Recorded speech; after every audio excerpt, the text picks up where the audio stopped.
pense qu'au niveau des assemblées générales, ça concerne plus l'AS en général. Parce que quand on doit réfléchir sur l'avenir de l'AS, la Côte d'Ivoire ne va pas réfléchir à part, le Burkina ne va pas réfléchir à part. C'est de voir tous les corps et puis ensemble réfléchir sur une date, comme on appelle, une date annuelle, où tous les pays vont être représentés et puis réfléchir. Le faire de façon tournante, pas forcément parce que la Côte d'Ivoire est un siège. Si cette année, l'Assemblée générale s'est faite en Côte d'Ivoire, l'année prochaine, c'est le Burkina, ainsi de suite.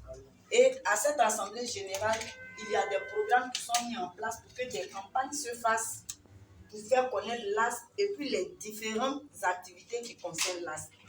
Ce que le frère a dit par rapport à la réinsertion des jeunes délinquants et autres, c'est une bonne idée.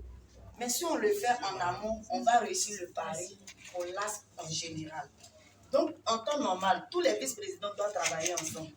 Quand le vice-président de la Côte d'Ivoire, il propose son programme, Burkina propose son programme, eux, ils ont leur plateforme de vice-président, chacun met son programme et puis vous étudiez pour voir ce que vous pouvez faire en commun. Et vous produisez un programme commun avec lequel vous allez travailler. Et quand c'est comme ça, on n'est pas dispersé. Mais si aujourd'hui, on doit prendre pour la Côte d'Ivoire, demain sur cette plateforme-là, on sera mélangé.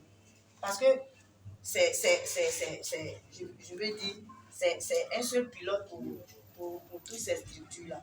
Donc, il faut unifier les choses. Maintenant, au niveau de chaque pays, il y a des réalités.